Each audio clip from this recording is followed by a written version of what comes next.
My sister is the most lovey, sweet person I know. The laughter from her makes everybody else start laughing. It's good to get that just happiness. My sister is named Elin Magnuson. She is 9 years old, and she has a 1q44 chromosomal deletion. She cannot talk, she cannot walk.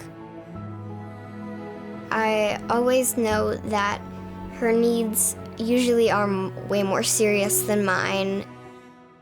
I know that I would always want her to have the best experience possible. Is that fun? If anyone ever says anything about her that is not positive, I felt kind of like jumping on them. But then I realized not everyone understands.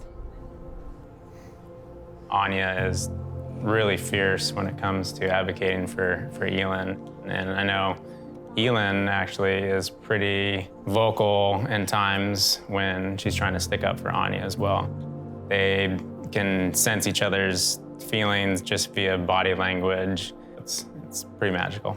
Yeah. A lot of the times, Anya's life was in flux. Every time we would have to go to the hospital, our whole lives got uprooted. We would have to figure out, okay, how's Anya gonna get to soccer practice? How's Anya gonna get to school? All those day-to-day things that when you're at the hospital with your kid, you've got 10,000 things happening. But then you have another child who's also very concerned about her sister. That was the hardest part, is kind of juggling what to do with Anya when Elin was in the hospital. If you're struggling at a time of stress, you know that your parents already have a lot on their plate and they're already dealing with a lot.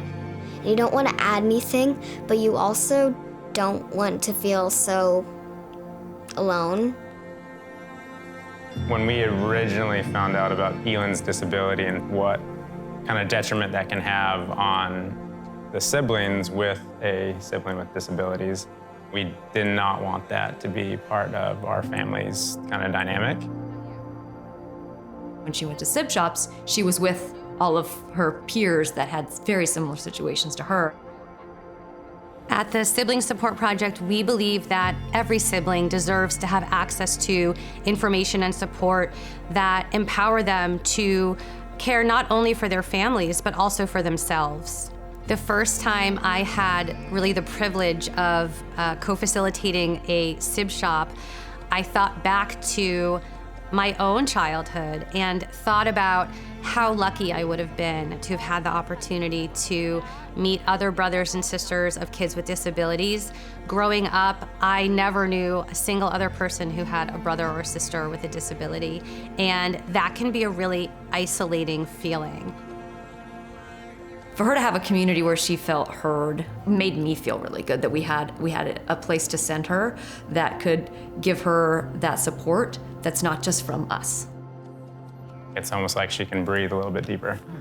It just opens this door of like, wow, there's other people out there that are like me, that struggle with the same things, but we still have the highs and lows like typical kids. It's kind of a relief, honestly, to not have to explain in deep detail what my life is like, where everybody has similar struggles to you. Coming to SibShops has helped me realize that I'm not alone. You just can kind of let go, and everyone understands you. For Anya, making her flourish in her own environment, not just between her relationship with her sister, but seeing typical kids when they're going through certain struggles, it allows her to see that she has more compassion for everyone else in her own community. Siblings need opportunities to voice their own concerns, their hopes, their dreams for their future and their siblings' future. I was concerned in the beginning because Elin was different and I wasn't sure that they would be able to have that sort of close sister thing, but they definitely do. It's been really wonderful to see them become closer and to see Elin really reach towards her sister as a companion and a peer. Even though she can't talk, Like, she can physically lean on me, cuddle me, and just give love. Elin says very few words that most people can understand, but one of the words she says very clearly is Anya. So that tells you a lot about kind of how Elin feels about her bigger sister. So many people will just say, you know, how do you do it, you know? And it's just like, well, how do you not do it? Everybody has their own battles, and you just have to, you make it through one day at a time. My hopes for Anya are that she continues to be a fierce advocate for her sister. Everyone is going through something at some time, and it's important that you're there for them. Even if you don't completely understand that, you make them feel like you are there. Behind the mask, there's probably a lot of things going on, and emotions and feelings that need to be expressed in a safe place. In those tough moments, everyone at SibShops has really been there for me.